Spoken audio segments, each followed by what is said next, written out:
Okay, so good evening, Surjit Dami, teacher of meditation on the formless and spiritual enlightenment. Probably the best person I could probably ask then is what is spiritual enlightenment? What is spirituality? People talk often these days of being on a spiritual path. What is it? Spiritual path. When people think of spirituality, it has become so misconstrued and so varied that it can be almost anything.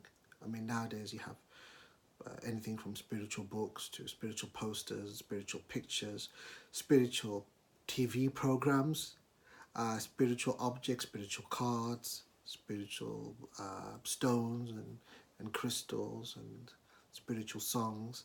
And the list is endless, really. And spiritual food and spiritual drinks. It's a whole marketplace, and that's what spirituality has become. It's become a marketplace.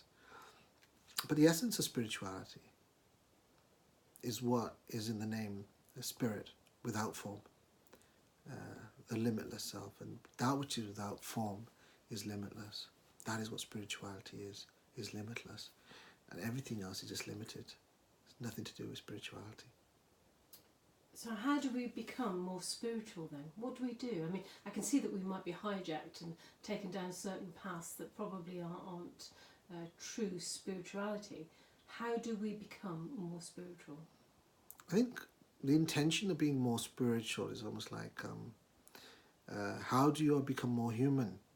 The idea sometimes when people think I'm more spiritual than you, or more holier than thou, as to say, is that's a bit of a slight ego slant to it, where you try to prove that you are more spiritual than the other person, and that is actually going against it. Spirituality is not something that you can show to others through external clothing or what you read or what you eat. Spirituality rather is who you are.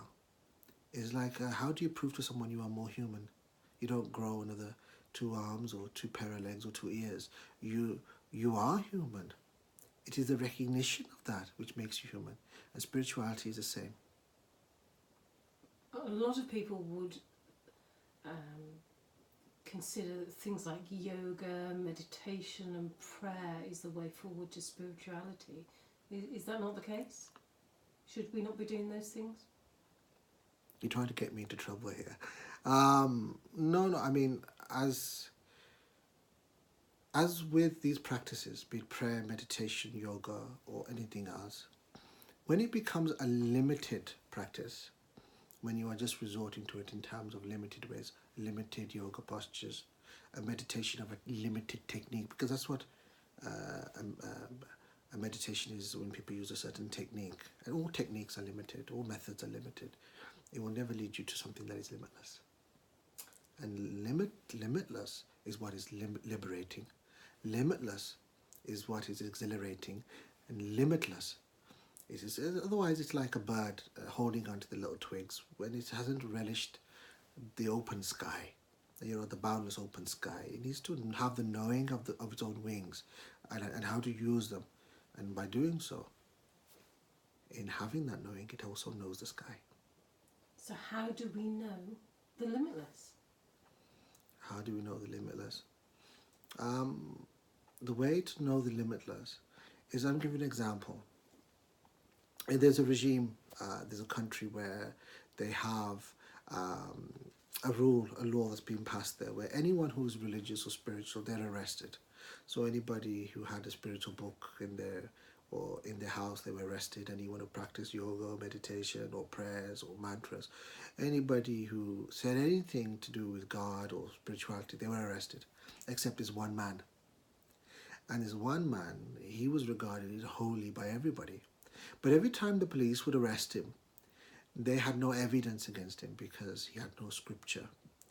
He wasn't doing any yoga postures or any meditation techniques, or he wasn't reciting anything. So they couldn't really arrest him. But one thing that he had was was the fact that everyone called him holy. And when the police asked him, why is that? He said, because I see everybody else as holy. How beautiful is that? He said, I see everybody else as holy. He said, when I see the person living next door, he said, I see him as Buddha. The man in the opposite side of the street, I see him as Jesus. You see, for that is his world, is his perception, his knowing.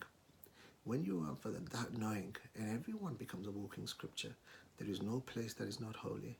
There is no moment that is not sacred. You see, that becomes its meditation. The earth, the sky, the moon, these all become a part of the world in which he is already existing and was existing prior to that as well. It is a beautiful place where nothing exists except that limitless self. Nothing can shackle him, nothing can tie him, and no person could imprison him, because that limitless was his spirituality.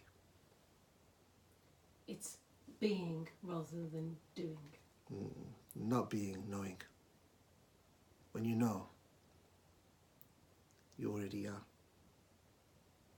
It is our doing which is the undoing of ourselves. Thank you. Thank you.